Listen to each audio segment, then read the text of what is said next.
es, sí, es la primera vez que vamos a hacerlo teniendo un conferenciante de forma virtual, ¿no? Rafael Aita. ¿Puedo continuar? ¿Sí, no? Bien.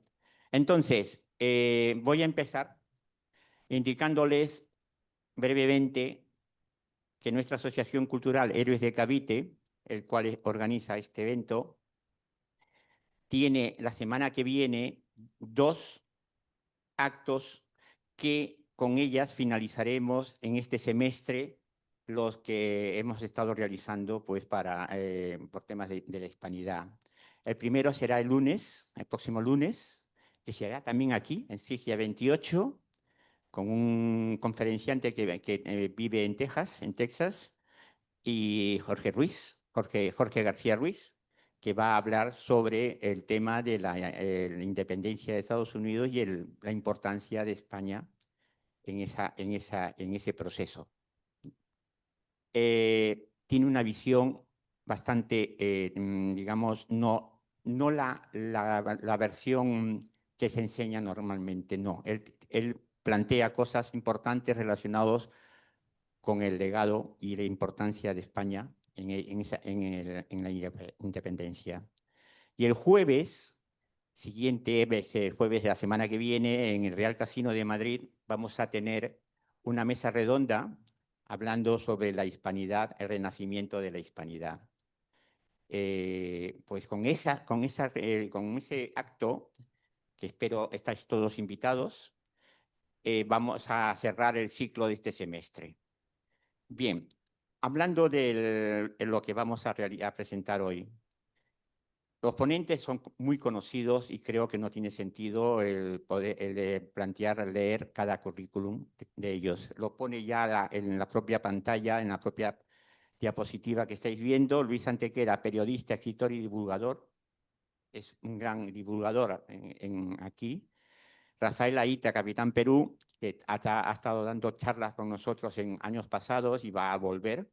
Es también divulgador histórico y escritor, y yo, que soy delegado en la Asociación Héroes de Cavite, intento pues, divulgar en la medida de lo posible nuestra historia.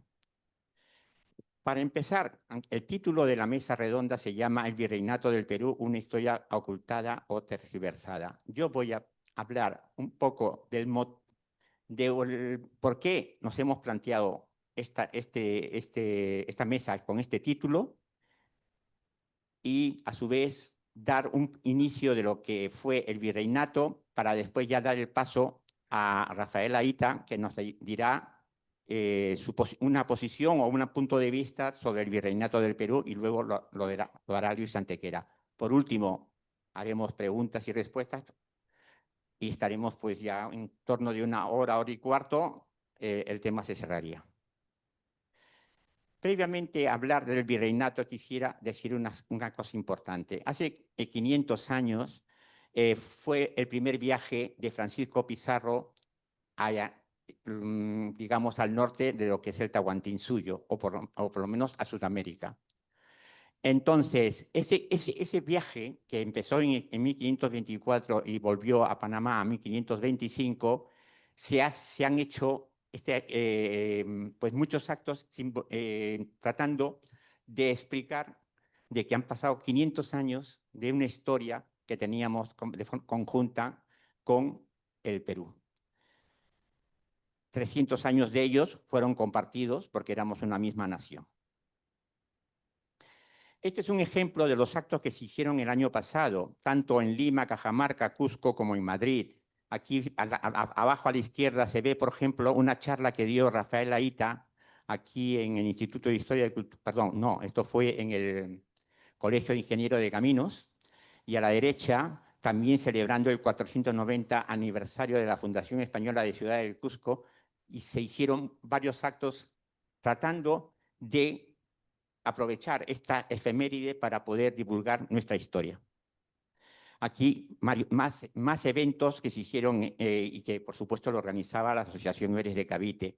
Lima Hispana, Herencia Andina Prehispánica, Perú y España, dos países, La Conquista del Perú, libro de Iván Vélez. en fin, la batalla de Ayacucho, también la de Junín, arte y fe del virreinato. En el Instituto de Historia y Cultura Militar, que también nos apoyó para realizar estas efemérides, los tres que estamos ahora en la mesa, hicimos unas presentaciones, en el caso de Rafael Aguita, Historia compartida entre España y Perú, yo un tema específico sobre el descubrimiento de la quinina, Luis Antequera, la guerra del Arauco. Con toda esta información y con todos estos deseos, hicimos una revista que le hicimos compartida con el Instituto de Historia y Cultura Militar de España y con la Embajada del Perú aquí en España con su delegado militar, el cual tenía su apoyo, por supuesto, de su Instituto Peruano de Historia Militar. Y esta revista salió y la presentamos en enero de este año. Es una revista que se puede descargar gratis en nuestra web. Es la revista que se ve ahí y se puede descargar gratis desde nuestra web.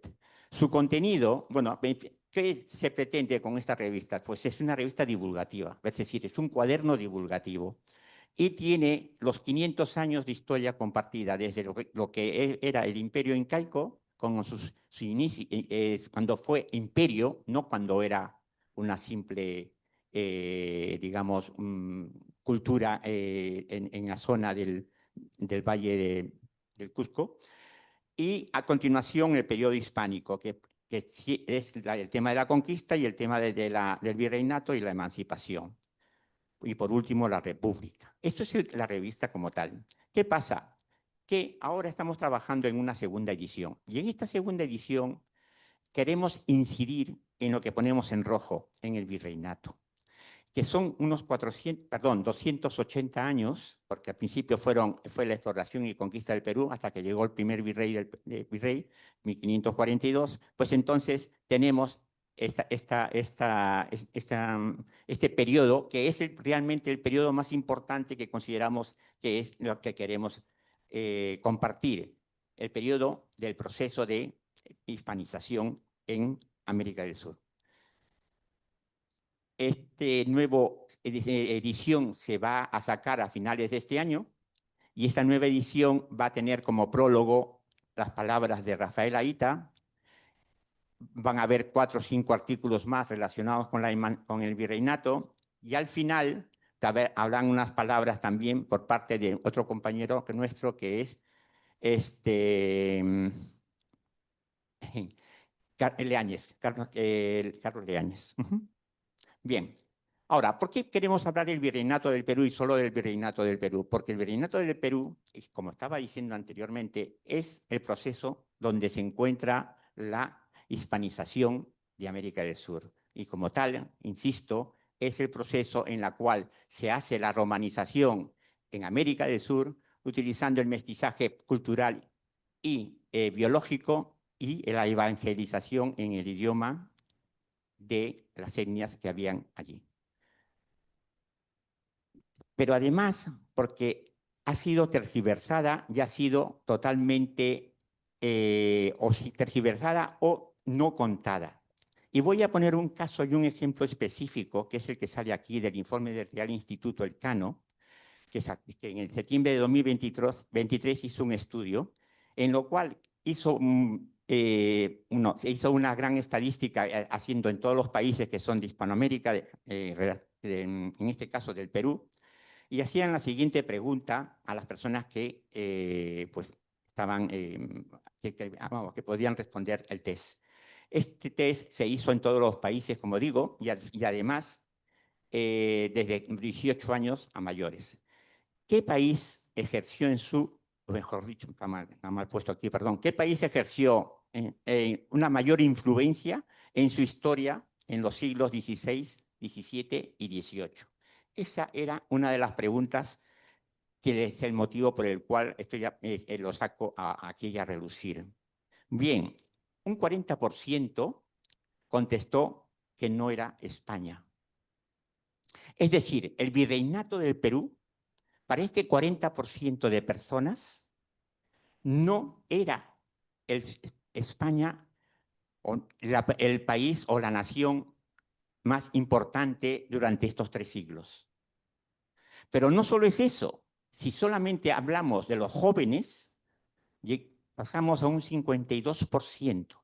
Un 52% no considera a España que esos 3 siglos de historia compartida, pues no la consideran. Francia, otros dicen bestialidades como Estados Unidos, etcétera. En esta situación nos encontramos.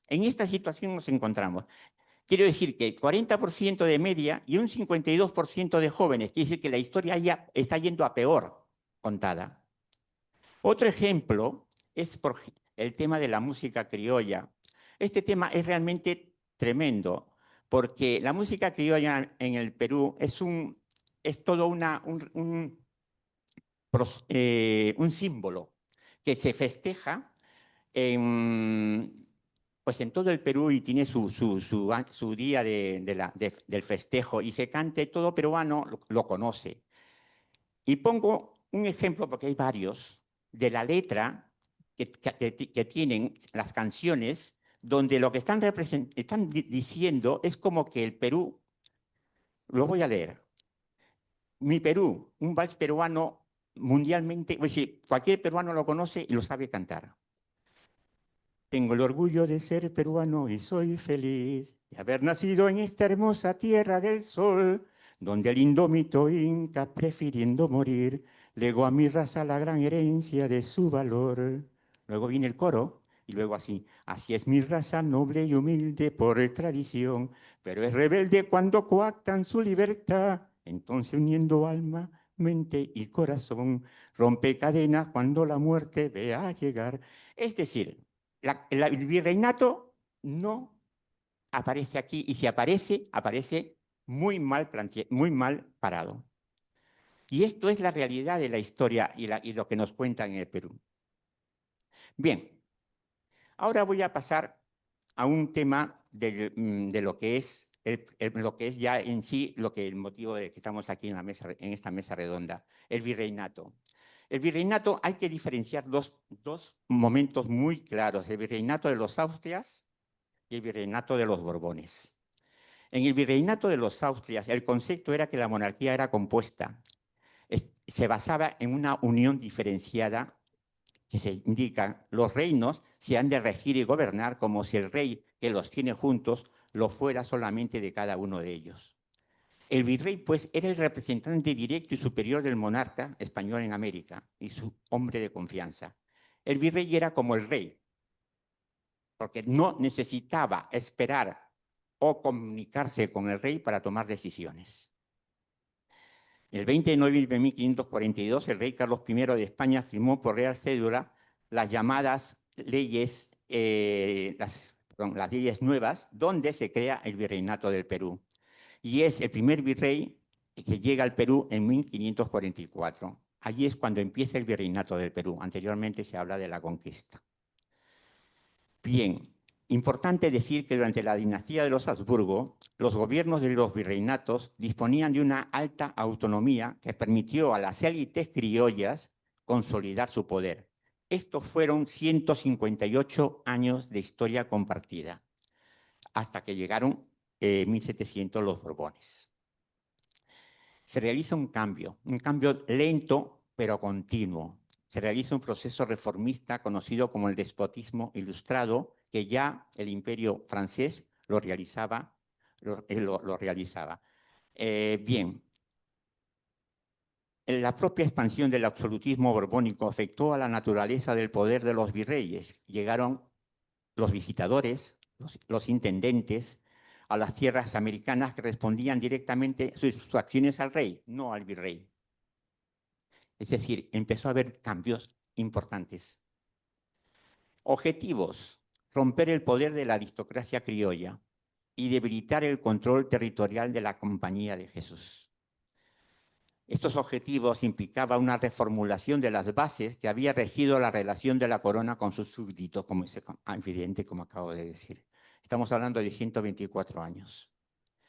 Para conseguir el primer punto, se requería pues, arrancar a la población americana y particularmente a las élites criollas, que además que además de concentrar en sus manos una gran riqueza, habían conseguido copar los cargos de mayor poder y una autonomía en la que se aferraban con uñas y dientes.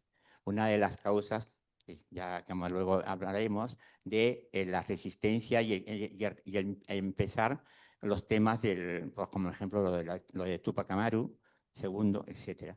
Y finalmente los jesuitas fueron expulsados de la América Española en 1767. Y con este punto termino diciendo lo siguiente: las consecuencias de la expulsión de los jesuitas se pueden reducir, pero tiene una gran magnitud, y es la siguiente: el declive educativo e intelectual. Ellos eran las que daban la enseñanza principalmente. La desestabilización de las misiones indígenas, el creciente malestar criollo hacia la monarquía, la redistribución de poder religioso y económico, la propagación de ideas críticas que alimentaron el ideario independentista. Es decir, con esto termino, cuando Vargas Llosa en su libro, que ahora no lo recuerdo, preguntó cuándo se jodió el Perú, muchos, entre los cuales estoy yo, diríamos que fue cuando la Compañía de Jesús fue eliminada de América. Y ahora doy paso a nuestro compañero Rafael Aita para que dé sus apreciaciones sobre el virreinato del Perú. Muchísimas gracias. Muchas gracias, Miguel Ernesto. Pues estamos eh, celebrando un quinto centenario dentro de muchos otros que se vienen, ¿no? La idea es que este sea el primero de varias celebraciones que se vienen en la próxima década. Estamos viendo que el año pasado se celebraron los 500 años del primer viaje de Francisco Pizarro. El próximo año tendríamos otro aniversario que es el de el segundo viaje y a ese histórico evento digno, ¿no?, de una saga épica como es el de los 13 de la fama o los 13 de la Isla del Gallo. Y bueno, luego ya la llegada a las costas peruanas, el encuentro en Cajamarca, la fundación española de Cusco, la fundación de Lima y muchos eventos más que yo diría tienen que ser la antítesis de lo que ocurrió en 1992, ¿no? Cuando se celebra este quinto centenario, el descubrimiento de América. Creo que es a partir de ese momento en donde se toma una mirada crítica de esta historia de unión. Se aprovecha este quinto centenario para mostrar todo lo malo del encuentro de estos dos mundos y luego creo que en los siguientes años pues hemos estado sufriendo con fuerza este embate y ahora toca mostrar la respuesta, ¿no? Que la respuesta no es una leyenda rosa, pero sí es un énfasis en decir que no todo fue malo y que existieron los matices, existieron, como en todo proceso histórico, los aspectos positivos como los aspectos negativos. Y claro, dentro de estos aspectos positivos, se debe considerar que la incorporación de los reinos del Perú dentro del Imperio Hispano se hizo dentro de las negociaciones, no fue el mero uso de la fuerza, como se nos ha dicho hasta estos momentos, ¿no? De que fue una imposición, fue una invasión, lo cual hubiera sido incluso imposible por los números de conquistadores que llegaron al territorio peruano. Pero la coyuntura de guerra que había entre Huáscar y Atahualpa llevó a que se busquen ellos alianzas. Y estas fueron las alianzas que dieron forma finalmente a los reinos del Perú. ¿no? Ya lo dice Ramón Mujica Pinilla, la conquista se dio más por alianzas que por la fuerza. Pero claro, dentro de estas alianzas hay varios elementos. Uno de ellos, y tal vez el más importante, diría yo, es el de la evangelización. La rápida conversión de las élites incas permite que este proceso sea más fluido.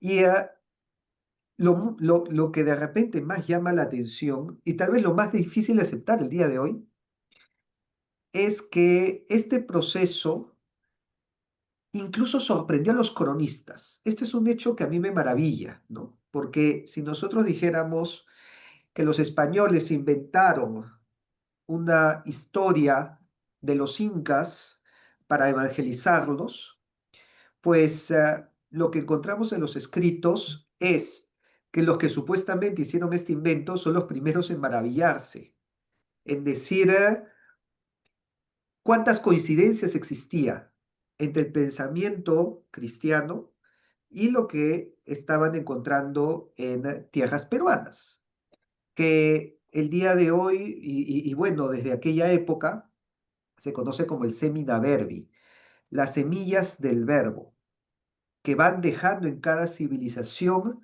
que dentro de la razón y de una manera imperfecta, porque no tienen la revelación de la fe, pero llegan a un concepto de Dios por la razón humana.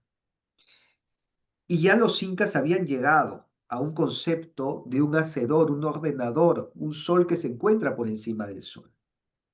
Y es por eso que cuando los evangelizadores traen el Evangelio, en donde se dice que Jesucristo es la luz del mundo, y en donde se muestra pasajes y versículos de la Biblia en donde se habla de que la luz vino al mundo, pero los hombres prefirieron las tinieblas a la luz porque sus obras eran malas, o donde se dice que en el credo, ¿no? Jesucristo es Dios de Dios, luz de luz. Esto les hizo pleno sentido.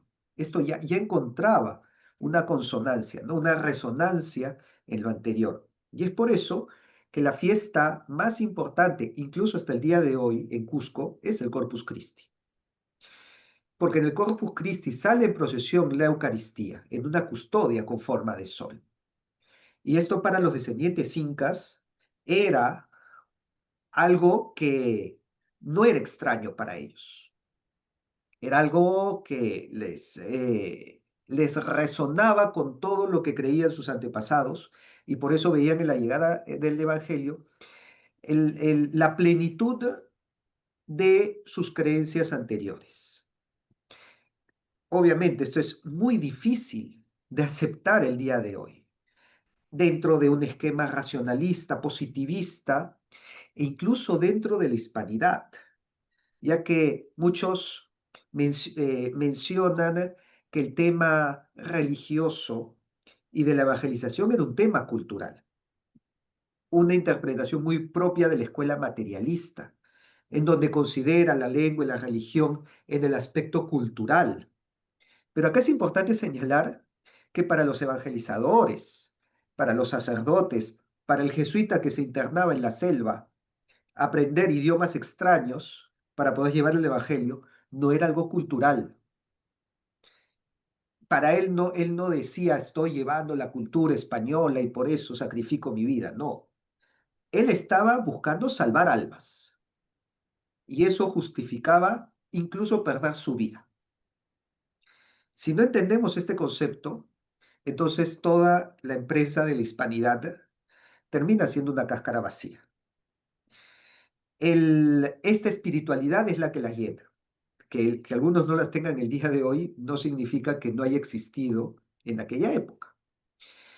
Y que por eso, incluso hasta el día de hoy, es lo que traspasa, ¿no? Lo que es trascendental, lo que es transversal a nuestros pueblos.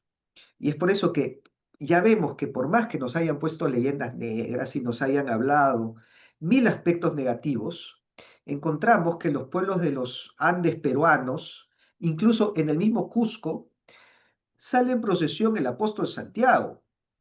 Y yo mismo me pregunto, ¿qué puede ser más hispanista que sacar a Santiago apóstol en procesión?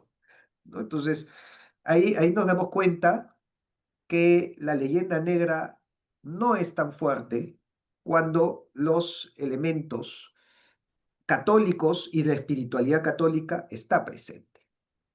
Y claro, es por eso que para entender esto es que tenemos que ver estas dos historias en su conjunto. Y este es el punto de la revista, ¿no? La revista nos, nos hace una historia paralela, que es como se debería contar la historia. Lamentablemente hoy se nos ha partido artificialmente esta historia y se nos cuenta por un lado la historia de España, por otro lado la historia del Perú. Y así no se va a entender.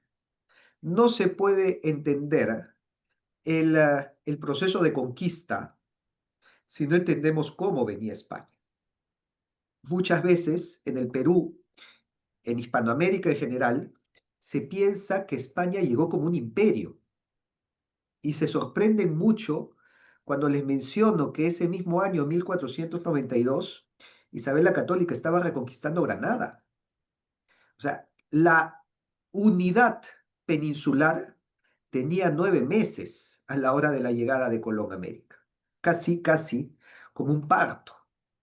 O como en alguna ocasión, conversando con Marcelo Gullo sobre su libro Madre Patria, le mencioné que efectivamente España es la madre patria, pero es una madre adolescente, que, que fue madre a una edad muy joven, fue madre a una edad prácticamente en que recién estaba alcanzando una unidad, en que recién se estaba sentando y cuestionándose quién era. Y ahí es donde se encuentra con todo este nuevo mundo y es por eso que podemos decir que crecimos juntos.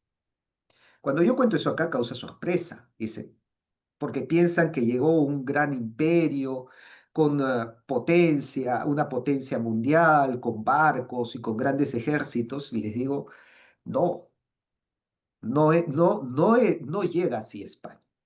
Y eso nos ayuda a entender cómo crecimos juntos. Entonces, el proceso de conquista, el, las mismas rebeliones indígenas, como la de Túpac Amaru II, no se pueden entender sin las reformas borbónicas, sin las cédulas de Carlos II, en donde estos mismos rebeldes reivindicaban las cédulas de Carlos II para justificar el que no se les esté dando los beneficios y las mercedes que se les había prometido y que lo hacían en nombre de la Iglesia Católica, como católicos, no como anticoloniales o antihispanistas, como se les quiere poner el día de hoy. La misma independencia no se puede entender sin la invasión napoleónica de los franceses a España. Entonces, todos estos procesos nos muestran que si nosotros separamos las dos historias, es muy fácil que se nos cuelen todas estas leyendas negras y que nos exageren y que nos mientan y que nos tergiversen. Pero cuando comenzamos a unir lo que nunca se debió separar, ahí nos damos cuenta que muchas de las mentiras se caen. Y nos damos cuenta de todos estos elementos que compartimos, que tenemos en común, que son más grandes que los que nos separan, siempre digo. Y precisamente esta revista es el motivo por el cual estamos mencionando de iniciar esta línea de contar esta historia en conjunto, viendo en paralelo lo que pasaba en uno y en otro hemisferio, porque al final eso era lo que éramos, ¿no? Somos uno, ambos somos uno, ultra que uno. Y esa unidad es la que nos permite entendernos. Por eso siempre digo, la hispanidad es ontológica. Y en ese sentido, me van a disculpar acá mis amigos liberales y libertarios, pero la hispanidad es superior al liberalismo y al libertarismo, porque esta filosofía no te responde quién eres. Te responde, sí, lo que es importante, la libertad, y de repente te da muchas herramientas para mejorar la economía, pero no te responde a la pregunta, ¿tú quién eres? No, el liberalismo y el libertarismo no es ontológico, no te da una respuesta del ser. La hispanidad sí, la hispanidad nos responde. Esa pregunta tan trascendental el día de hoy, ¿no? Esa pregunta que nos llena un vacío existencial, después que nos han despojado de todo, ¿no? Y después que el utilitarismo y el racionalismo y el pragmatismo y el materialismo inundan la sociedad y el posmodernismo nos cuestiona que no existen verdades y que no existe esencia y que no existe naturaleza, pues queda rondando la pregunta por ahí, ¿quiénes somos? Pues la hispanidad nos habla quiénes somos. Somos el producto de esta unión. Somos los hijos de los más grandes imperios. Somos el mestizaje. Somos unidad. Somos logos. Este logos que sirvió como elemento estructurador de la política, de la sociedad y de la religión dentro del imperio. Y por eso es, yo creo, importante el desarrollar esta filosofía de la hispanidad, que comience respondiendo estas preguntas existenciales y trascendentales. ¿Quiénes somos y a dónde vamos? Pero eso ya será un tema que conversemos en algún otro momento cuando sea sobre filosofía de la hispanidad, que creo que esto todavía es una línea que debemos desarrollar. Por ahora, comenzamos uniendo nuestras historias para entendernos mejor, tal como en esta revista que se está difundiendo. Así que agradezco pues a la Asociación Cultural Héroes de Cavite por todo el esfuerzo que está realizando, por unirnos, por entendernos mejor y por hermanarnos. Muchísimas gracias. Muchas gracias. Muchas gracias, Rafa. Eh, quería decir que Rafael Aita, Capitán Perú, es un gran colaborador de la asociación en el Perú porque, entre otras múltiples cosas que hace para divulgar, está divulgando nuestra revista que estamos hablando ahora, y lo está haciendo en distintos sitios y además también charlas en colegios. Algo genial, algo tremendo, y lo está haciendo bastante bien y se pueden ver en su canal distintos pasajes de esas charlas que realiza. Yo lo aconsejo que lo puedan ver. Antes de darle la palabra a nuestro compañero Luis, quería decirles que sus libros de Luis están aquí al lado izquierdo, algunos de ellos, por supuesto, y en el lado derecho tengo el libro de Rafael Aita, el que quiera también se puede al final comprarlos. Le paso la palabra a Luis Antequera. Gracias. Buenas tardes. Sí, se oye bien, porque antes he hecho un soplido sobre el micrófono y ha temblado el edificio. Yo voy a empezar tomando la charla en uno de los aspectos que ha dejado, que nos ha puesto también al pie del caballo, en términos taurinos, Rafa Aita, para que se vea hasta qué punto el nacimiento de esta España europea peninsular y el nacimiento de esta España pentacontinental, que podríamos llamar Imperio Español, es simultáneo. Rafa Aita nos ha dicho que en 1492, cuando llegan los españoles a América, pues apenas han pasado 9 meses del final de la Reconquista con la conquista de Granada. Pero es que ahí no está completada la unidad de España, ni muchísimo menos. Faltan muchos procesos por completar. Fíjense ustedes, en 1498, 6 años después del descubrimiento de América, se va a incorporar la isla de Tenerife. Un año antes, en 1497, se ha incorporado la españolísima ciudad de Melilla. Faltan todavía 20 años prácticamente, no, 20 no, 10, 11 años, para que se conquiste Navarra, se conquiste Pamplona. Y ahí sí, de una manera cabal, podemos decir que se ha completado una parte sustancial de la unidad española. En 1580 se va a incorporar también la igualmente españolísima ciudad de Ceuta, y será en el siglo XIX cuando se incorpore la última realización que ha hecho este proceso de unificación española, que es la ciudad de Olivenza, en la provincia de Badajoz, por aquella guerra que se llamó Guerra de las Naranjas, y estamos hablando del año 1800 y pico. Es decir, la creación de España va perfectamente simultánea a la creación del imperio pentacontinental, de aquella España pentacontinental. A mí, Miguel me dejó elegir tema para desarrollarlo hoy entre ustedes, y he decidido elegir como tema uno que espero que sea suficientemente novedoso para ustedes, e incluso sorpresivo, que es aquella guerra civil entre españoles que dio lugar también a la conquista de América y a la incorporación de América a la unidad nacional.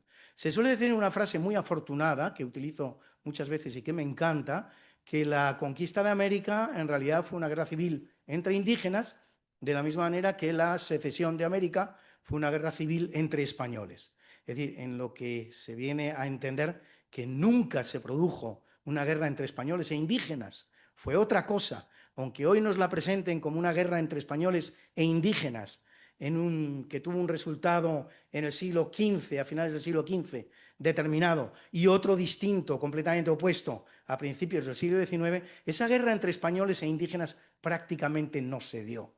Lo que se dio fue una serie de guerras civiles, de resultas de lo cual aparece esa cosa que se llama el Imperio Español, o la España pentacontinental. Pero junto a estas dos guerras civiles de las que ya hemos hablado, la guerra civil entre indígenas que da lugar a la conquista, la guerra civil entre españoles que va a dar lugar a la secesión, hay una tercera mini guerra civil que también tuvo sus consecuencias a lo largo de este proceso, y es la guerra civil entre españoles. Los españoles se enfrentaron a sí mismos no pocas veces a lo largo de lo que fue su presencia también en América. Y precisamente la conquista del Perú, que es lo que nos trae aquí, nos congrega aquí hoy, precisamente la conquista del Perú es un ejemplo perfecto de cómo se produjo y qué virulencia llegó a tener esa guerra civil entre españoles. Fíjense ustedes, lo que es la conquista del Perú ya empieza mal. Empieza, podemos decir, si quieren ustedes, en 1519, con la captura de un personaje que aparentemente nada tiene que ver en esta historia, que no es otro que Vasco Núñez de Balboa. Vasco Núñez de Balboa, 1519, que había conquistado Panamá y descubierto el Pacífico en el año 1513. Ya tenía en mente, Vasco Núñez de Balboa, tenía los suficientes conocimientos y andaba en preparativos para proceder a la conquista del imperio incaico en el año 1519. Pero resulta que un problema de celos entre españoles, el que es su suegro, Pedrarias Dávila, le tiene tales celos que lo único que quiere es capturarle y ejecutarle, como así hizo. Fíjense ustedes lo que son las casualidades de la historia. ¿A quién se le encomienda esta misión y quién la lleva a cabo de una manera perfecta? Pues nada menos que a Francisco Pizarro. En 1519 es Francisco Pizarro el que captura a Vasco Núñez de Balboa, que se estaba preparando para realizar la conquista del imperio incaico, y lo lleva ante la autoridad, y de esta manera muere ejecutado Vasco Núñez de Balboa. Van a tener ustedes ocasión de ver que los dos grandes protagonistas de esta conquista del Perú, que no son otros que Francisco Pizarro y Diego de Almagro, hay un tercer socio, que es un sacerdote, Hernán Luque, que también participa en este proyecto de conquista del Perú, pero que a estos efectos queda un poquito al margen. Estos dos grandes protagonistas de la conquista del Perú, Francisco Pizarro, Diego de Almagro, sostienen entre sí una enemistad que es prácticamente insuperable. Todo empieza en el año 1527, aquello que se llama la porfía de Atacames. Y fíjense ustedes lo que ocurre. Ocurre que los españoles, que ya están en su segundo viaje a Perú, han pasado por muchísimas penalidades, aquel ejército está a punto de sublevarse, lo que quiere es volver a casa, un rato de tranquilidad, y ahí se van a enfrentar dos posiciones completamente antagónicas. Por un lado, la de Almagro, que llama a esos españoles cobardes, dice que no tienen derecho a hacer aquello, y por otro lado, Pizarro, que aboga por esos españoles que desean un poquito de paz y tranquilidad. Es tan intensa el debate que se produce entre aquellos dos protagonistas de esta historia que llegan a las manos y llegan a sacar la espada. Y de no ser porque hubo personas que mediaron, uno habría matado al otro. Y por supuesto, pues habría hecho por lo menos más difícil lo que es la operación de conquista del Perú. Pero fíjense ustedes qué curioso, paradojas la historia una vez más. Resulta que Pizarro en este litigio de Atacames, pues va a llevar a cabo la posición, va a defender justamente la posición contraria a la que solo unas semanas, unos meses después, llevará a cabo en el famoso episodio de los 13 de la fama, donde es él el que llama cobardes a todos aquellos españoles que quieren abandonar la aventura y les anima a quedarse con él para proseguirlo. Esto es el año 1527. Primer motivo de fricción importante entre los dos grandes protagonistas de esta historia, que están a punto de matarse el uno al otro, aunque al final no lo hicieron. El segundo episodio de esta enemistad entre Francisco Pizarro y Diego de Almagro tiene lugar en 1529. ¿Qué es lo que ocurre? El gobernador del Caribe, el gobernador español del Caribe, en fin, de la isla de la Española, les ha negado el permiso para que procedan al proyecto de conquista del Perú. Y entonces estos dos conquistadores llegan a la conclusión de que la única manera de poder proseguir aquella aventura es dirigirse a España y conseguir el permiso del rey, ante el cual nadie se puede naturalmente oponer. Discuten Almagro y Pizarro quién viene a España. Deberían haber venido los dos, francamente. Pero ¿qué es lo que nos encontramos? Pues nos encontramos con un Almagro que en el fondo, en su aspecto psicológico, pues es un poquito más acobardado, era tuerto, no tenía buena impresión de su persona física, no tenía una facilidad de palabra excesivamente importante y delega la defensa de sus intereses en Francisco Pizarro, que debía ser lo contrario, es decir, una persona elocuente, con todas las habilidades de la persuasión, todo esto para los que dicen que era un porquero, que no tenía ningún tipo de formación, que no escribía, que no leía, que hablaba mal.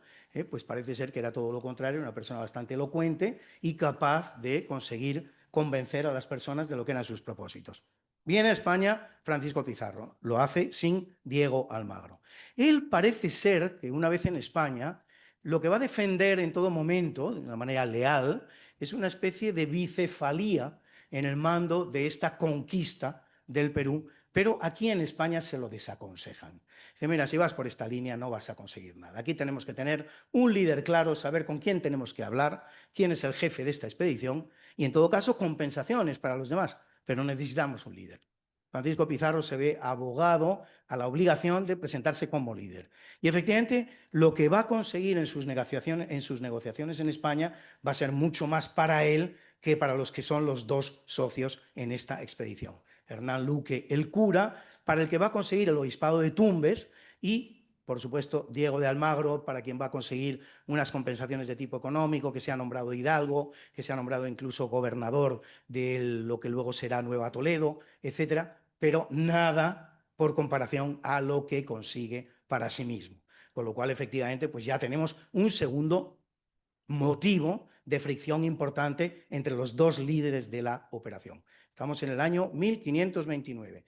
En 1533 se va a producir ya lo que es la conquista de Cajamarca, que es el punto de inflexión de la conquista de México, una batalla absolutamente épica, absolutamente sensacional. Yo la tengo por la madre de todas las batallas, ¿no? No ha habido nada igual en la historia.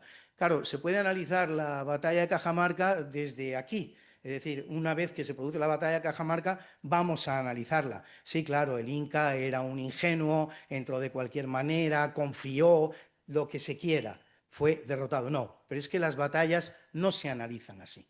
Las batallas se analizan antes de que se produzcan. Ahí es donde tenemos el verdadero nivel de fuerzas de un contendiente y del otro, y a partir de esa situación es donde tenemos que establecer si la estrategia de uno fue correcta o no lo fue, y por lo tanto gana o pierde la batalla.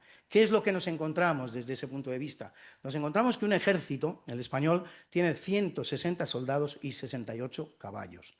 Por cierto, va solo, porque se pone mucho, se hace mucho hincapié sobre este hecho de que la conquista española de América se hace sobre la base de formar alianzas e ir incorporando pueblos indígenas al propio ejército español. Esto también lo hará Pizarro, pero lo hará a partir de Cajamarca. A Cajamarca ha llegado solo, con soldados que son exclusivamente españoles, con caballos que son españoles. ¿Qué se encuentra enfrente? Un ejército que no podemos determinar con absoluta certeza, pero que se cree que tenía entre 20.000 y 40.000 soldados. El solo hecho de que Francisco Pizarro acepte ese reto lo pone en la categoría de uno de los principales generales de la historia.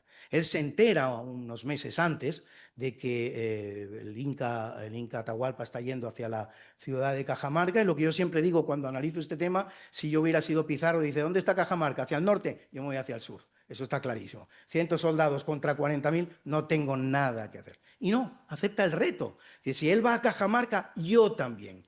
Y allí, bueno, pues no nos vamos a detener en las vicisitudes de la batalla, pero efectivamente se produce una importantísima victoria de aquel ejército español que está actuando solo, y se captura al Inca.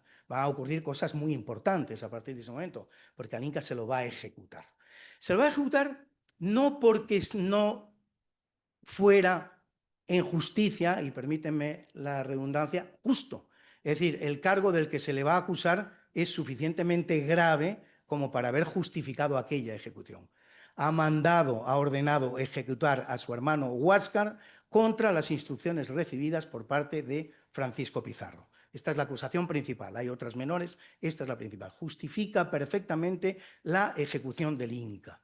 Lo que hay, sin embargo, es un aspecto absolutamente innoble, que desmerece y que afea completamente esta decisión, que es el hecho de que previamente se ha aceptado el pago de un rescate, que no es cualquier rescate, por cierto, un rescate importantísimo, de la persona del Inca, y a pesar de que el Inca no cumple enteramente con lo dicho, porque no tiene tiempo de hacerlo, pero sí pone toda su voluntad en cumplir y efectivamente completa un tesoro de cierta importancia que pone a disposición de Francisco Pizarro, a pesar de eso, contra la palabra dada por Francisco Pizarro, va a ser ejecutado. Esto es lo que afea aquella decisión que de otra manera sería perfectamente justificable. Aquí vamos a encontrar en este hecho el tercer motivo de fricción importante entre Francisco Pizarro y Diego de Almagro. Porque ¿qué es lo que ocurre? Ocurre que Francisco Pizarro, en el fondo, ha adquirido un gran afecto por el Inca,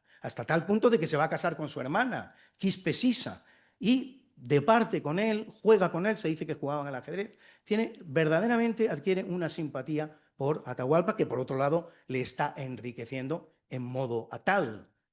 Pero no ocurre lo mismo con Diego de Almagro. ¿Por qué? Porque Diego de Almagro, por una circunstancia ajena a esta batalla de Cajamarca, no va a poder participar en la batalla.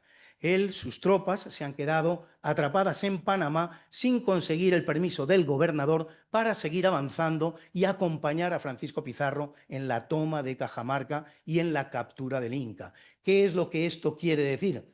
Que Diego de Almagro no participa en aquel fabuloso botín. Y eso que Francisco Pizarro llegó a separar una pequeña parte para él, pongamos que fuera un 10%, un 5% de aquel tesoro, para de alguna manera contentarle, pero no sirvió esa parte del tesoro que separó para él y para sus soldados para contentarle suficientemente.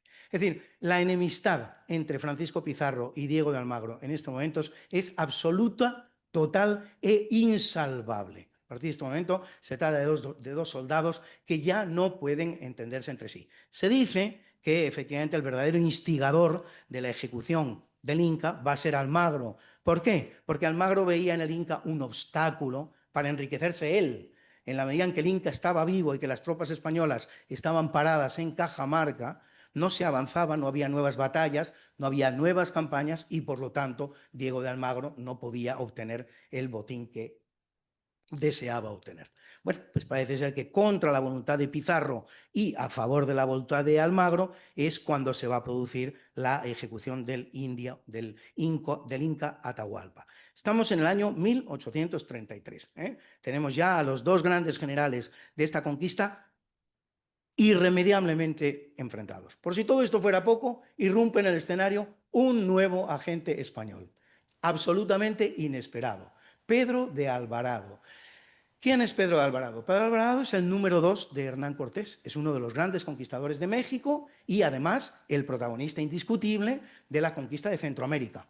Guatemala, Honduras, Nicaragua, Salvador, Costa Rica, todas estas son conquistas que va a realizar el propio Pedro de Alvarado. Pedro de Alvarado se entera que al sur hay una campaña que le puede proporcionar pingües beneficios y se persona con una gran flota de varios barcos. Se habla de 6.000 soldados, soldados entre los que iban tlaxcaltecas, soldados entre los que iban aztecas, dispuesto a enfrentarse a los hombres de Almagro y de Francisco Pizarro, precisamente para obtener también él su parte en aquel botín, su parte en aquella historia.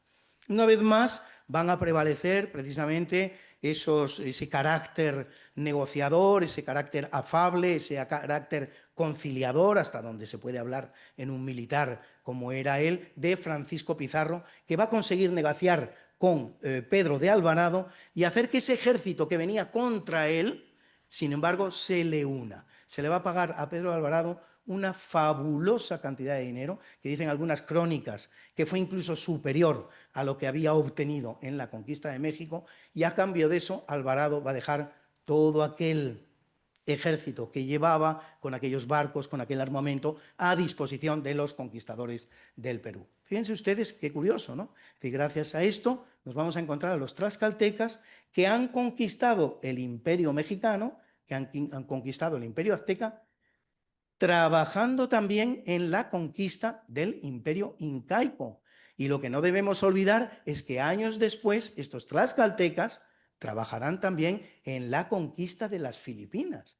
Fíjense ustedes qué cantidad de hechos entrecruzados que nos dificultan el aceptar esa versión que damos por buena de la conquista de América como una lucha entre españoles y indígenas americanos. También aztecas, por cierto. Aztecas conquistando para el rey de España lo que es el imperio incaico. Estamos en el año 1534. La siguiente fecha que nos interesa conocer para situar esta historia es el año 1538. El enfrentamiento entre Pizarro y Almagro es ya tan grande, tan insostenible, que efectivamente se van a enfrentar militarmente el uno al otro. En la batalla de las Salinas, de la que va a salir derrotado Diego de Almagro. Esta batalla le va a costar la vida, finalmente va a ser juzgado y ejecutado por precisamente las fuerzas pizarristas, 1538.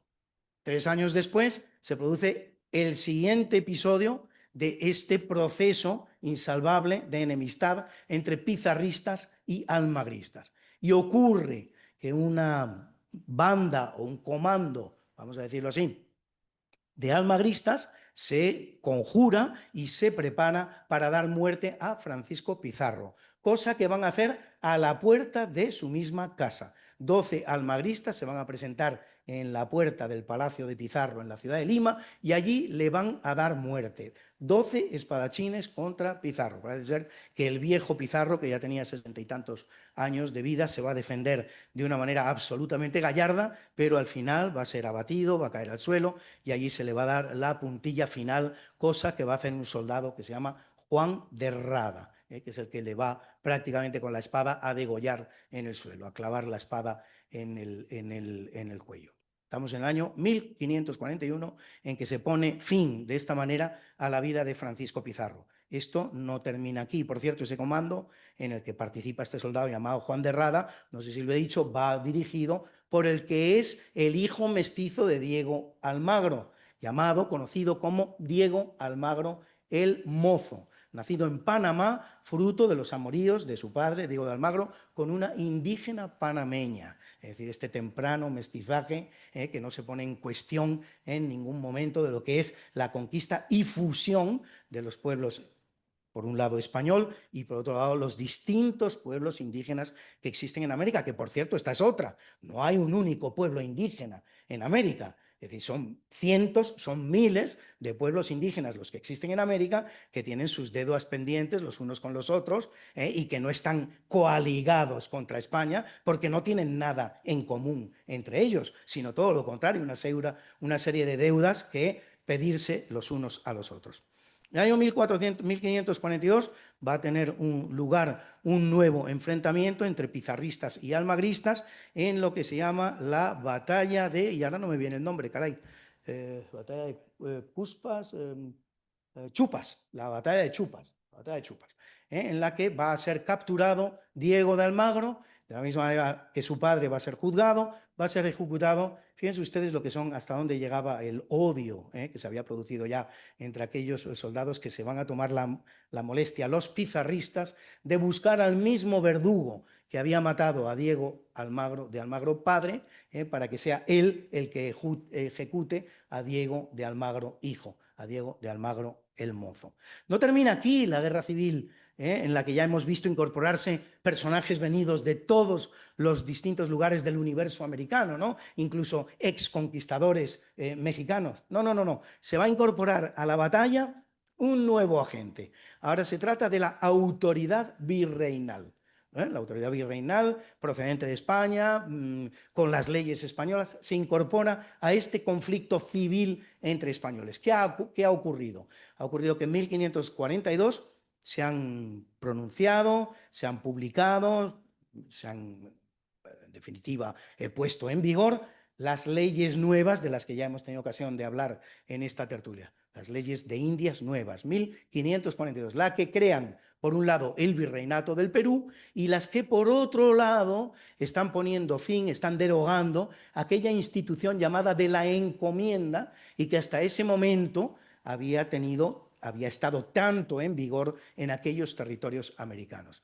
La institución de la encomienda es una institución existente en Europa, por cierto, proviene de Europa y había tenido larga presencia precisamente en todo lo que es el norte de Europa y con el mismo objetivo con el que se va a utilizar en América, de evangelizar a pueblos que no son cristianos. Esta institución europea se traslada a América. Básicamente lo que dice es que el encomendador está obligado a surtir las necesidades del encomendado a cambio de darle instrucción y evangelización.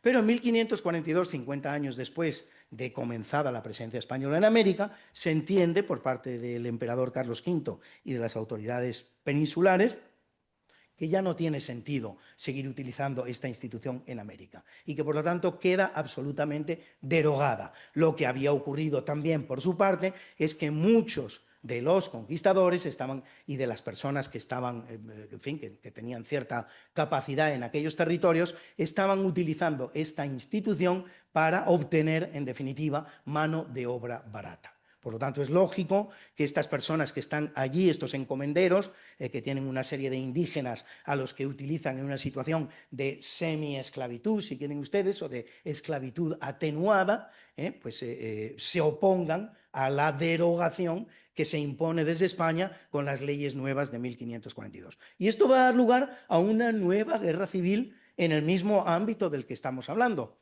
El primer virrey enviado por España a América, Blasco Núñez de Vela, llega al Perú con la intención de poner punto final a esta institución y se encuentra la resistencia del hermano de Francisco Pizarro, que no es otro que Gonzalo Pizarro. Van a llegar a la guerra. De hecho, se van a producir dos batallas. En las dos va a triunfar Gonzalo Pizarro. En la primera captura al virrey y lo manda para España, pero yendo para España, siendo forzado a irse hacia España, consigue liberarse en la ciudad de Tumbes, consigue formar un nuevo ejército y consigue enfrentarse una vez más a Gonzalo Pizarro. Una segunda batalla, que es la batalla de Iñaquito, en la que se produce, como les digo, una nueva victoria de Gonzalo Pizarro, y Gonzalo Pizarro en esta ocasión ya no se muestra tan condescendiente y directamente ejecuta al virrey, al que era el primer virrey español en Perú, año 1542. como les digo, 46. En 1542 se ha producido la derogación de las encomiendas, en 1546 tiene lugar este desenlace de la Guerra de las Encomiendas. Pero es que resulta que hay un personaje presente ya en América, que es el presidente de la Real Audiencia de Lima, que está fungiendo en este momento como virrey interino, que no es otro que Pedro de la Gasca, que asume para sí el coste de seguir, de llevar esta guerra hasta su final y de darle el desenlace que se desea por parte de la monarquía, que no es otro que el de la abolición de las encomiendas. Este va a actuar de una manera muy diplomática, muy astuta, prometiendo una amnistía general y prometiendo incluso la concesión de nuevas encomiendas, lo cual va a conseguir la perfecta y total disolución del ejército de Gonzalo Pizarro. Y una vez que la situación es esta y que Gonzalo Pizarro se ve solo ante el nuevo virrey y desarmado prácticamente, entonces va a ser muy fácil para el nuevo virrey capturarle y efectivamente, como a tantos con anterioridad, darle muerte y ejecutar. Así que bueno, con esto yo termino, así un pequeño relato para que vean ustedes que las conquistas no son tan sencillas, no son tan simples, no son unos contra otros, sino que los antiguos amigos pueden devenir en enemigos irreconciliables y que esto es parte también de lo que ocurrió para que finalmente dos pueblos, hoy día hermanos, como son España y Perú, pues alcanzaran esa deseable y en todo caso ponderable pues, conciliación, entendimiento y finalmente compartir 300 años de su historia. Muchas gracias.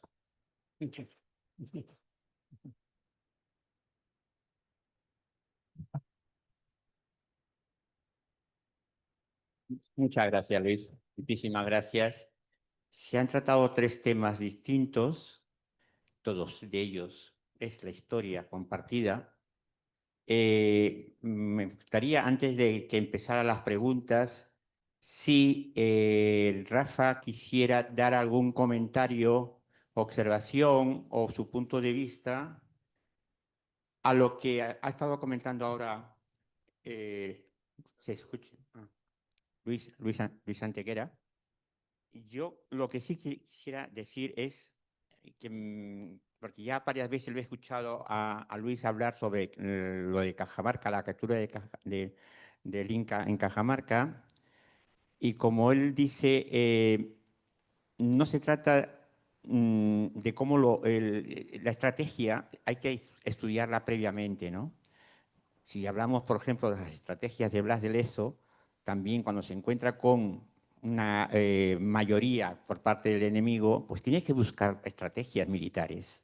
Entonces, en este caso, Luis lo plantea también de esa manera, ¿no? Interesante su posición con respecto al tema de la captura de Atahualpa. Y lo que me interesa también muchísimo es lo que ha dicho Rafa, Rafa, con respecto al tema de la filosofía de la hispanidad y que ahora toca es el de compartir y ver la parte positiva de todo lo que fue el proceso de hispanización. Y ese tema de la filosofía lo sigo teniendo presente porque todavía no está bien desarrollada o falta mucho por saber. Porque en su momento, como bien dice Rafa, es ese principio espiritual, esa fe, la que realmente movió muchísimo. La evangelización se hizo en base a una fe que actualmente sería algo ilógico. Actualmente, cuando hablamos de hispanización, decimos que lo más importante de ella es nuestro idioma en común, el español. Defendemos mucho, cuando hablamos del pasado, en el mestizaje cultural biológico, pero no podemos olvidar la fe, que ahora ya no existe. Entonces, ¿cómo podemos continuar con visión de futuro la hispanización, la hispanidad, para que sea más, se pueda formar como una unidad? Rafa, ¿quieres decir algo? Bueno, solamente felicitarlo porque esta visión, esta exposición, yo creo que complementa muy bien lo que estábamos hablando. Así que, pues, expresar mi felicitación y creo que podemos ya dar paso a las preguntas.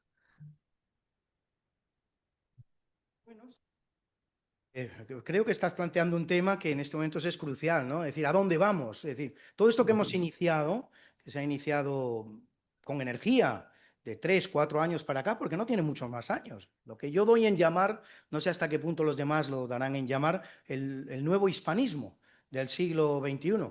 Claro, nos planteamos a dónde queremos llegar y aquí es donde puede haber discrepancias. Yo personalmente, que estoy muy interesado por el mundo de la historia, no soy historiador de formación universitaria, pero he dedicado 50 de mis 35 años a leer historia, pues para mí el objetivo principal y fundamental es recuperar la historia. Es absolutamente urgente que recuperemos la historia de verdad, no que la reconstruyamos, no, que la recuperemos. Es decir, llevamos 200 años sin conocer la historia de Hispanoamérica, de lo que fue aquel imperio español, del que formaron parte pues 22 naciones o 23 o 24, nos la han contado mal a todos.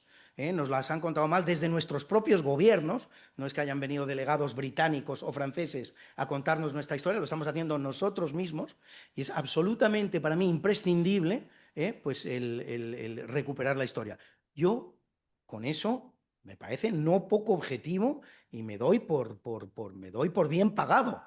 Si al final de mi todavía breve vida, estos 35 años, pues si al final de mi vida viera que por fin estamos estudiando la historia española y americana y filipina y de los pueblos hispánicos en África, si la viera bien construida y bien contada, pues me daba por satisfecho. Pero evidentemente sé que a mi alrededor hay personas más ambiciosas, que están hablando de algún tipo de unidad política, de algún tipo de unidad social. Yo creo que este aspecto es muy complicado al día de hoy, tal cual están las cosas. La historia es caprichosa, y en 10 años podemos estar en una situación completamente diferente. Pero al día de hoy lo veo difícil. He hecho un vistazo al panorama político de nuestros pueblos hermanos en cada uno de los continentes que existen en el mundo y veo que es que están enfrentados entre ellos, no ya solo con España, que no es poco, sino entre ellos. O sea, es difícil, es un objetivo que es de máximos, evidentemente. Ojalá se consiga. Yo personalmente me doy por satisfecho si en poco tiempo la versión que prevalece de los hechos es la auténtica, la que estamos defendiendo precisamente tantas personas valiosísimas que están en este entorno del que, gracias a Dios, formo yo parte también. Muchas gracias, Luis. Un ejemplo, y ya con esto y cierro el tema y ya pasamos a preguntas, es la revista, que por eso hacemos una edición 2, en la que vamos a meter más información sobre los 300 años de historia compartida, que es el virreinato. Bien, ¿quién quiere empezar con las preguntas? Por favor, que sean cortas, directas. A ver. Buenas tardes. En principio, felicitar por la exposición que han hecho. Y solo una pregunta, como veo que han estado investigando años sobre la verdad o la mentira, no sé si estaré en la verdad o en la mentira que se pone en cierta historia que en las disputas de Almagro y Pizarro se acrecentaron cuando Pizarro le manda a Almagro que investigue hacia el sur, a lo que luego llamamos Chile, y que todas las riquezas que podía encontrar allí pues serían de él y el mando.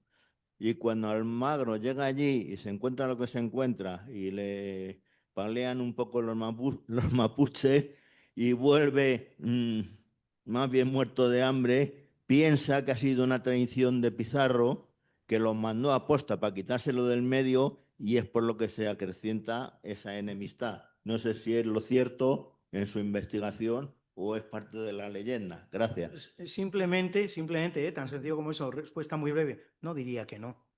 Es decir, yo he expuesto una serie de motivos que les llevan a la enemistad, he expuesto concretamente 3, pero puede haber muchos más. Y además, cuando las relaciones entre dos personas están enquistadas, es que ya parece que todo es motivo de enfrentamiento. Lo que dice usted es verdad, Almagro lo tienen en Chile por el descubridor de Chile, a Valdivia se le tiene por el conquistador, a Almagro se le tiene por el descubridor, y efectivamente lo que se encontró allí pues no eran, claro, los tesoros que también buscaban estos españoles, porque eso tampoco tampoco podemos cerrar los ojos a la realidad. El principal objetivo de España en América son dos: recrear España en América y evangelizar a los indios. Esa primitiva idea que está ya presente en la cabeza de la reina católica, yo la llamo así, que es muy bonito, no es que la reina lo llamara de esa manera, pero llenar los cielos de nuevos cristianos. Tengan ustedes en cuenta que hasta que en 1545, precisamente en Perú, aparezcan los yacimientos del Potosí, fabulosos, que van a dotar al mundo de la mitad de la plata que circula en el mundo. Algunos historiadores hablan incluso del 70% de la plata que circulaba en el mundo. Cuando esto ocurre en 1545, es el primer tesoro verdaderamente bestial que aparece en América. Previamente han aparecido otros, el tesoro de Moctezuma, el tesoro del Inca, algunos yacimientos como en Zacatecas, etcétera, pero lo que marca un antes y un después en la situación económica de este proyecto es el descubrimiento del Potosí en el año 1545. Bueno, pues han pasado ya más de medio siglo de presencia en España en aquellos territorios. Es decir, algo distinto que el hallazgo del oro y el enriquecimiento rápido habrá movido a aquellos españoles a perseverar durante 50 años en aquellos territorios. Entonces, efectivamente, lo que usted dice, que se sintió traicionado y engañado, seguro. Y seguro que hay muchos más motivos también para esa enemistad profunda, insalvable, que existió entre estos dos grandes personajes de la historia. Gracias. Sí, ¿otra pregunta? Hola. Bueno, muchas gracias por la tarde que nos están dando, es un placer. Pero quería preguntarle, ¿qué nos pasó con el relato? El relato de los jesuitas. Si nos quitan los jesuitas, ¿qué relato nos queda? ¿Qué cabezas pensantes disponemos? Y Cadarso hace una obra de teatro que no la he visto, pero la quiero consultar, en que una mujer sevillana, ilustrada, habla como si fuera un francés con un mal aprendido el español. O sea, imaginaros, ¿no? Cómo se manifestaba en esa época la idea ilustrada y con tanto desprecio hacia lo español. Nada más. Rafa. Sí, claro que sí. contestar? Si nos quitan a los jesuitas, lo que nos queda es la ilustración, que al final fue lo que pasó, ¿no? Claro, el contrapeso de todas las demás corrientes filosóficas que estaban surgiendo en Europa, desde Alemania, Inglaterra, Francia, Italia, por poner un ejemplo, en Inglaterra, ¿no? Hobbes, Locke, ¿no? Bueno, en Francia ya conocemos a los filósofos de la Ilustración. Todo este contrapeso era la Escuela de Salamanca. La Escuela de Salamanca era nuestro corpus filosófico, legal, y de reflexión y de autorreflexión, podríamos decirlo, que incluso nos daba ya principios de economía antecediendo a Adam Smith y al surgimiento del capitalismo. Cuando esto sale del camino, simplemente las teorías de la ilustración, la filosofía de la ilustración, les dejan la cancha libre. ¿Y qué es lo que ha pasado? Y el día de hoy, nosotros de repente pensamos más como los filósofos de la Ilustración que como los filósofos de Salamanca. Eso ya lo decía el mismo Hegel, ¿no? Decía Francisco Suárez es el hombre a derribar, el hombre a vencer, ¿no? Como dice, él se dio cuenta que para que su filosofía surja tenía que tumbarse este gran muro que era la filosofía de Suárez. Y cosa paradójica el día de hoy. Incluso nosotros, como hispanos, conocemos más la filosofía de Hegel que la filosofía de Francisco Suárez. Y de repente pensamos más en función de Estado-nación, nacida a partir pues de la Ilustración y de la Paz de Westfalia y de la Escuela Francesa, que pensamos en un sistema como lo era la monarquía compuesta, que bien expuso Miguel Ernesto, ¿no? Reino de reinos, donde el rey reinaba en cada uno de sus reinos como si fuera el rey de ese reino, ¿no? Entonces, eso ya para nosotros como que tenemos que aprenderlo. Cuando lo que encontramos a nuestro alrededor es el Estado-nación, conceptos de soberanía que a veces utilizamos como nuestro lenguaje popular, sin darnos cuenta que eso viene de lo extranjero. Entonces sí, pues al final fue lo que sucedió, ¿no? A la hora de quitar a los jesuitas de la ecuación, todas las demás filosofías extranjeras encontraron el campo libre para instalarse y como se han instalado hasta el día de hoy. Muchas gracias. Siguiente pregunta, por favor. Nadie quiere aprovechar a estos dos grandes ponentes. Por favor, ¿alguna pregunta?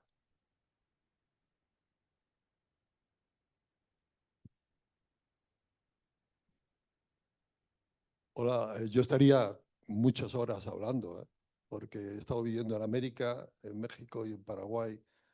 Los jesuitas me ha impresionado. Yo hice Camino de Cortés, toda la ruta, y con el acompañado con el libro de Bernard Díaz del Castillo, ¿no? Bernard Díaz del Castillo. Y comprendí, en compañía de un mexicano, y ahí comprendí todo lo que yo sabía y todo lo que sabía mi amigo mexicano, y era totalmente contrario a lo que lo estábamos observando, porque no se podía explicar lo que nos habían contado en nuestras escuelas con lo que estábamos observando. Aquello solamente no era una conquista, era lo que estabais explicando vosotros. Y bueno, esto no lo escuchaba hasta Elvira Roca Barea, la primera vez que me hizo llorar, cuando vi cómo se explicaba eso, cosa que yo quería decirlo, pero no sabía cómo, ¿no?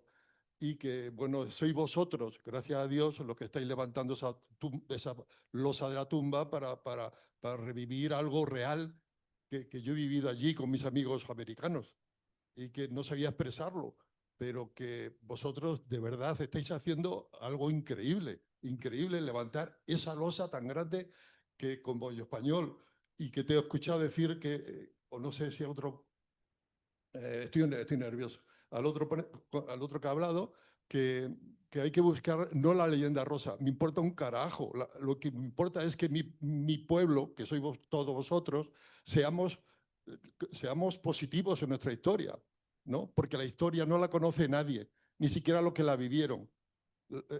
Hacemos una imaginación de la historia, pero la historia es algo que nos debe impulsar hacia adelante, pero no buscar la historia tal, como fue, porque cada uno la vive de una forma diferente. Pero sí que tenemos que buscar los plazos positivos hacia el futuro, que es lo que se ha hablado aquí. Y esa filosofía que nos pueda limpiar de esa otra filosofía que nos dé relato y capacidad mental para salir de esto. Estaría hablando mucho tiempo, pero yo no soy ningún profesional de esto. Muchas gracias. Muchas gracias. Gracias. Gracias por tus palabras. Yo quisiera decir en nombre de Asociación Herencia Cavite que lo más importante es que todo esto se genere en base a la sociedad civil organizada. Cuando esto cada vez está yendo a más, está creciendo, los políticos van tomando nota. Ya algunos no podrán convencerse, que hay casos, pero otros seguirán la línea porque le dan votos, así de claro, así de prácticos pueden ser. Y por eso yo soy un poco más optimista que mi compañero, que mi amigo Luis, en el sentido que sí, hay que seguir luchando, enseñando la historia compartida, la historia real de lo que está sucediendo, pero también tocando puertas al mundo de la política en el sentido, por ejemplo, ayer o hoy ha sido, me lo puede dar con más detalle Rafa, nosotros en Lima, yo soy peruano, por cierto, en Lima tenemos la plaza de Simón Bolívar, que está justo en donde está el Congreso. Plaza Bolívar, y está el monumento a Bolívar ahí. Para los que somos hispanistas, o personas, por lo menos para los que conocemos la historia del Perú no mal contada, Simón Bolívar para nosotros fue un verdadero genocida, así de claro. Y lo tenemos en la plaza del Congreso. Es decir, en el Perú no existe senadores. Esa es la plaza donde está la Cámara de Diputados, para entendernos. No existe segunda cámara. Entonces, ahora salió una resolución, los han votado a favor para volver a llamarle la Plaza Constitución. Un segundo paso será quitar el monumento a Bolívar de ahí, evidentemente. Y por cierto, en esa misma plaza está, que yo desde pequeño hasta le he ido a visitar, en el colegio me ha llevado allí, que es la Santa Inquisición, Museo de la Inquisición, que está al ladito, es decir, en la misma plaza, en un lateral. Y yo he ido, no me acuerdo, en secundaria, me llevaron con profesores a ver el Museo de la Inquisición. Es decir, hay tantas cosas para cambiar y vuelvo al tema de la plaza en el sentido que han sido políticos, porque no podemos, la sociedad civil no tiene capacidad, pero está cambiando. Y así tenemos un alcalde en Lima que está muy en línea con el tema de la hispanidad. Tenemos en la Comunidad de Madrid que también está muy en línea con el tema de la hispanidad. Poco a poco, esto va creciendo, aunque evidentemente existen problemas de presidentes que son anti-hispanos en América y aquí, secesionistas, ¿no? Pero yo soy optimista en el sentido de que hay saltos cuánticos, más que de manera secuencial, hay saltos cuantitativos que te permiten hacer este tipo de pasos. Bueno. Bueno, pues yo a las palabras del participante en este coloquio le diría que lo contrario de la leyenda negra no es la leyenda rosa, es la historia. Y eso es lo que vamos a reconstruir. Efectivamente, la acusación que se nos hace siempre es esa. No, es que ustedes no hacen leyenda negra, hacen leyenda rosa. No, estamos instalados en la leyenda negra. Lo que conocemos es la leyenda negra. Y de ahí partimos. Y lo que vamos a hacer es historia. No vamos a hacer leyenda rosa, vamos a hacer historia. Y es necesario, hay que hacerlo. Se puede hacer, hay mucho campo para hacerlo. Pero fíjese hasta qué punto, en línea de lo que ha dicho, la versión histórica que conocemos se condice poco con la realidad, y llegando a veces a extremos absolutamente ridículos. Y voy a hablar de un caso muy significativo y muy concreto. En un determinado año, hace unos 10 años, el Papa Francisco hace una doble visita pastoral. La primera va a Bolivia y unos meses después se va a Estados Unidos.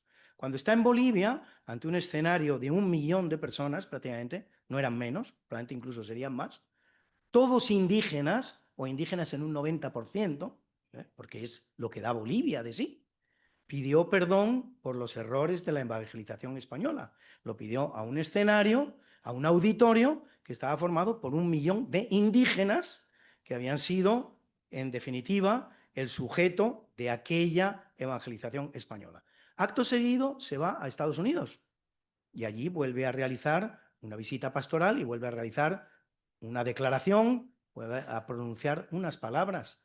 Y ahí no se refiere a los errores de la evangelización, porque lo que tiene ante sí es un público que no tiene nada que ver con los indígenas. No hay indígenas. Son blancos, son alemanes, de procedencia alemana, de procedencia británica, de procedencia de tantas procedencias italianas. Y por cierto, si hay indígenas son de procedencia española.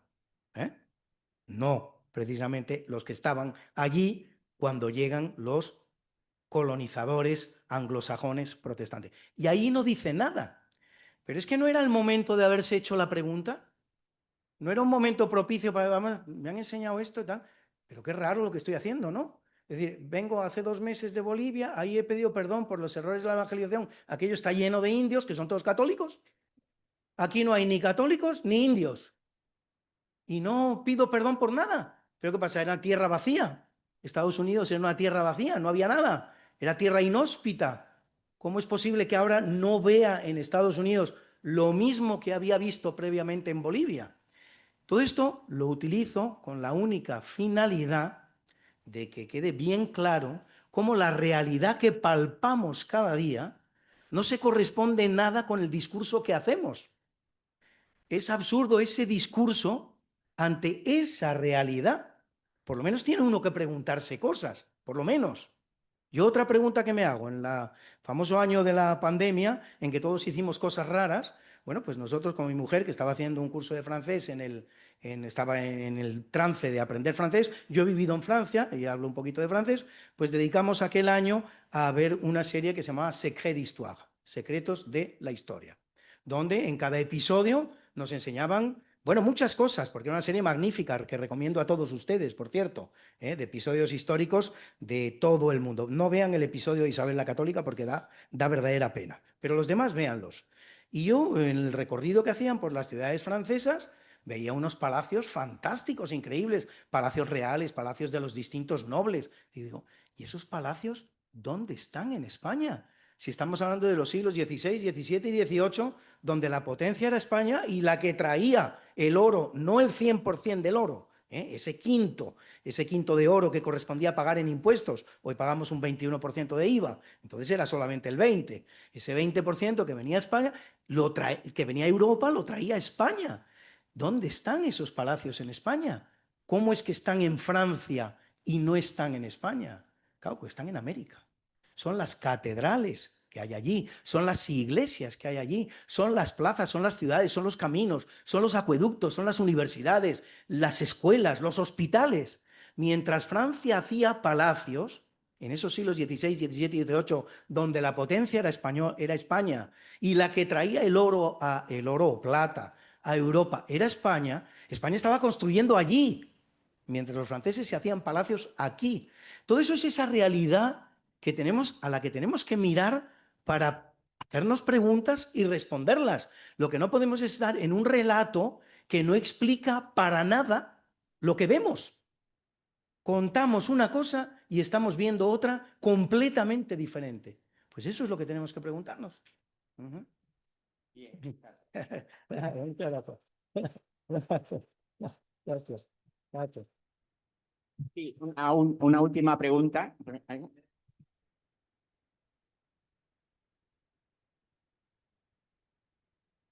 En relación, bueno, buenas tardes, perdonad. En relación a lo que estás diciendo, Luis, en México, cuando se separan y rompen pues, la unión con nosotros, pues el 60% eran indígenas. 200 años después hay un 10%. Eso no lo pueden ver los presidentes de gobierno de las últimas 2 legislaciones en México, que están siempre solicitándonos un perdón, están incluso yendo a rituales aztecas cuando van a celebrar el Día de la Mujer, ¿no? Honrar a una diosa que lo que buscaba era sacrificios de niños. Eso ha sido hace unos meses. La gente no despierta en estos países, no despierta en nuestra nación para decir, la realidad es lo que decías, ¿no? La realidad no es la historia contada. Han acabado con un 40 o un 50% de indígenas en 200 años. España, cuando estaba ahí, no ocurría eso, ¿no? Y todo esto, ¿a qué nos lleva? A que hemos crecido todos con un trauma. Con un trauma, ellos de derrotados, ellos de conquistados y nosotros de genocidas, un concepto inventado por nuestros enemigos para destruirnos, ¿no? Y todo esto hace que en estos traumas pues cada vez nos separemos más. Pero yo creo que es momento de volver a buscar esa alianza que tuvimos en el pasado y no sé si para buscar una unidad política, social, como habláis, pero sí por lo menos para sentirnos orgullosos de esa historia compartida, ¿no? Yo por lo menos es lo que voy a buscar, porque yo estoy saliendo de la cueva, no soy historiador, pero desde hace como 10 meses estoy viendo una verdad que yo no sabía que existía, porque hasta hace muy poquitos años he vivido con ese trauma, ¿no? Cuando estuve en la Plaza de Armas en Lima, pues me dijeron, ¿dónde está el oro que os habéis llevado? Y yo pues avergonzado, claro, pues yo avergonzado decía, pues se lo habrán quedado los reyes, ¿no? No me di cuenta que había catedrales, estaban los palacios, iglesias, hospitales, escuelas, ¿no? Entonces, bueno, poco a poco me estoy quitando esos traumas, como habla también Zunzunegui, ¿no? Los traumas creo que se nos ha inundado a toda Hispanoamérica y a todo el mundo hispano. Y bueno, pues poquito a poco espero que podamos ir buscando esas nuevas alianzas, ¿no? Así que muchas gracias por el trabajo que estáis haciendo en la asociación. La iglesia de la compañía en Quito está adornada de oro, tiene sobre sus muros interiores 60 kilos de oro. Yo no sé si en todo el mundo habrá otra iglesia que adorne sus muros con 60 kilos de oro. Es algo absolutamente impresionante. Y ya para dar un dato suficientemente revelador de cuánto estás contando, pues un dato que manejo con muchísima frecuencia.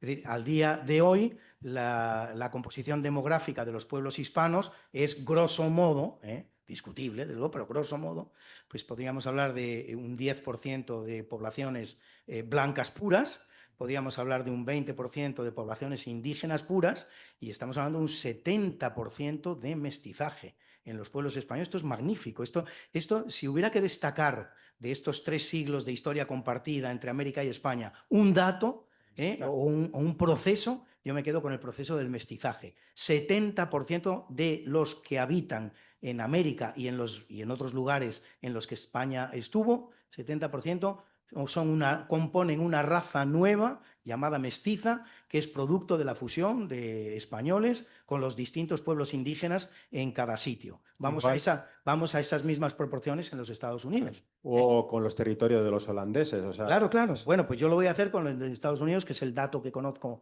mejor. Poblaciones indígenas originarias puras, 0,89%. No llega al 1%. 0,89%. Mestizaje en los Estados Unidos, cero.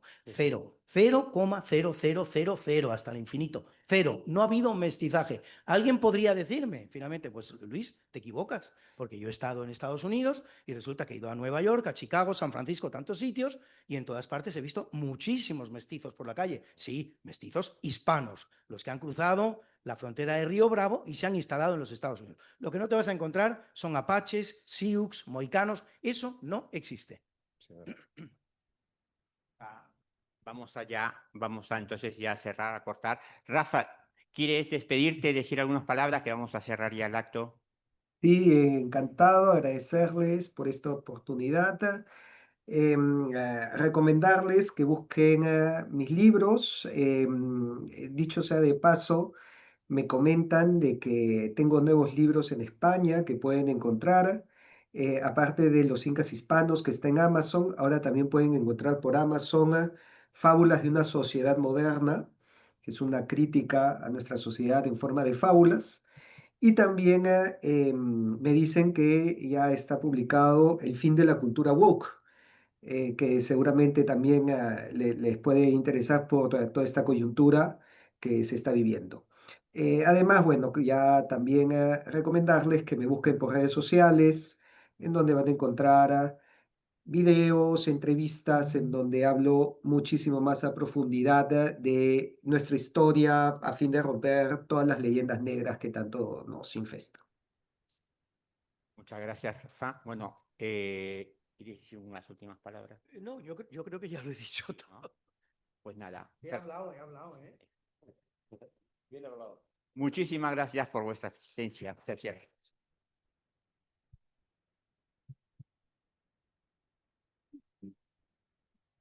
Poquito a poco, poquito a poco.